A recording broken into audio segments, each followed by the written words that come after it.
So we've been throwing around words like AJAX and API throughout this section, but before we move on, let's just take a second to understand what these terms actually mean.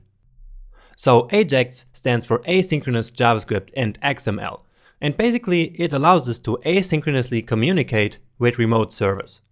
So let's say we have our JavaScript app running in the browser, which is called the client, and we want the app to get some data from our server, but of course without having to reload the entire page. Well, with AJAX, we can do a simple GET HTTP request to our server, which will then send back a response containing the data that we requested.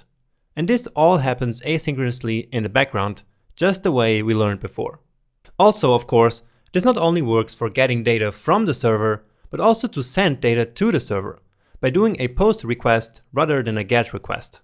Now, in practice, there are many ways in which we can do AJAX in JavaScript, and we're going to look at the Fetch Web API in the next lecture, which will allow us to make some AJAX calls in a very easy way. Alright, and since we were talking about servers, we also have to talk about APIs.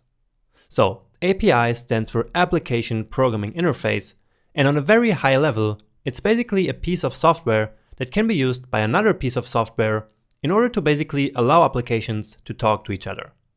And that's not just valid for web development in JavaScript, but for programming in general, okay? But now, in reference to web development and AJAX and servers, well, the API is not the server itself, but it's like a part of the server, like an application that receives requests and sends back responses. So let's distinguish between two types of APIs that you can use in JavaScript, which are your own APIs or external third-party APIs.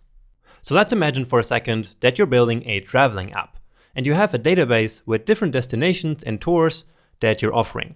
So on your server, you could build your own API that can receive requests from your front-end app in JavaScript and send back the results. So that would be your own API hosted on your own server. But now you also need some current weather information for each destination, which you don't have in your database, and so you can use a third-party API to get that weather data. Okay, that makes sense, right? And there are actually all kinds of third-party APIs out there, like to include Google Maps into your app, or to embed YouTube videos, to get data about movies, or even to send emails or text messages from within your app.